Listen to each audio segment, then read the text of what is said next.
HT tulee hyökkäysalueelle ja sieltä vaarallinen laukaus. Kouvalaiselta menee ohi maalin. Keupa HT saa pidettyä kiekko alueella ja nyt sitten joukkueet tulevat täysilukuisiksi. Mutta tilanne jatkuu. Siitä maali edestä laukoo!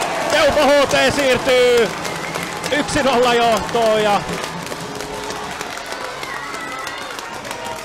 katsotaanpa kuka oli maalintekijä. Taisi olla, oliko Toni Suuronen? Ei huuttu vaan. Kuka sieltä tulee? Keinänen laukoo pienestä kulmasta tai siitä etukulmasta sisään sitten vierasjoukkueen tässä avauserässä ylivoimalla. Sitten rokottaa 1-1 lukemat ja 4.58 ensimmäistä erää jäljellä.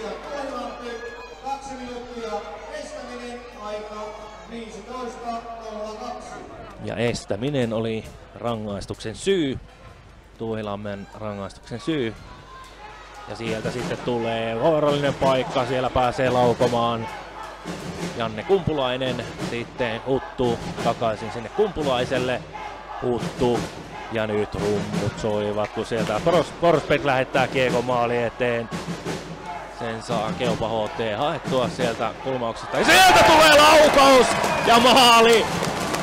Ja aivan siitä maali edestä pääsee sitten laukomaan Karlo Jormakka 2-1 ja Keupa HT uudestaan johtoon.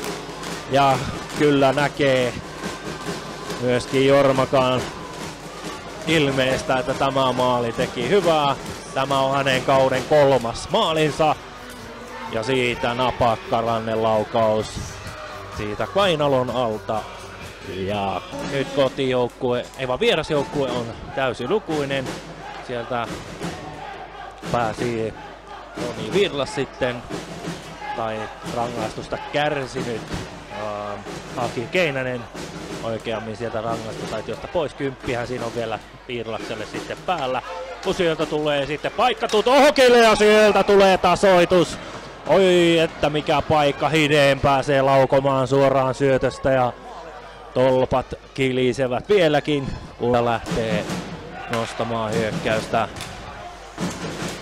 Tuomainen mukana hyökkäyksestä, kun sitten tulee Keupa HT Kauppila levittää ja nyt on paikka laittaa! Ja sieltä laittaa Keupa HT kiekon 3. kertaa maaliin ja siirtyy 3-2 johtoon ja tasavajalla tulee tämä, eli rangaistukset jatkuvat vielä tästä sitten eteenpäin. Upea maali. Aivan sinne yläpesään iskee Keupa HT sitten. Niin kuin siitä nähdään, niin ai. Ja taisi olla Jesper Piitulainen tämä maalin tekijä. Kuunnellaan vielä. Forsberg on tämä rangaistu pelaaja. Tutohoki voittaa aloituksen Keinänen viivassa. Levittää Virkki takaisin Keinäselle ja kulmaukseen. Siellä Pulliainen ja saa syötön takaisin ja sieltä tulee sitten vaarallinen laukaus ja uusi paikka ja sen maali eteen ja sieltä sitten murhaavan tehokkaasti jälleen Tutohoki. Ylivoima toimii. Teemu Huttu päästetään sitten 4 sekuntia oli tuota rangaistusta jäljellä, eli vielä minuutti 43 sekuntia. Tää jos suoraan menee lapaan, kyllä on tätä harjoiteltu, tätä syöttöä myöskin tuolla Turun Kupittaalla varmasti ensimmäisen ja jos toisenkin kerran, kun sieltä tulee vaarallinen paikka ja sinne se pomppii ja maalihan se on. Tutohoki siirtyy johtoon 3-4 ja sieltä myöskin Roni Virlas sitten pääsee rangaistusaitiosta tuota 10 kärsimästä 3-4.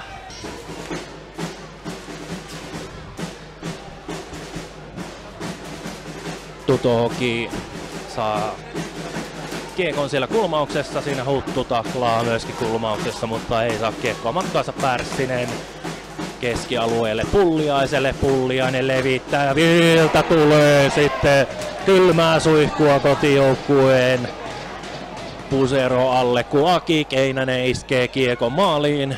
Siinä nopea avaus omalta siniseltä Timo Pärssiseltä eteenpäin ja siitä sitten Tuukka Pulliainen suoraan Aki Keinäselle ja Keinäsen laukaus uppoaa sitten, niin kuin siitä hidastuksesta nähdään, niin siinä sinisellä levitys ja hieman helpohkosti nyt sitten tämän hidastuksen perusteella ainakin nyt sitten pomppaa sieltä vähän räpylä alta.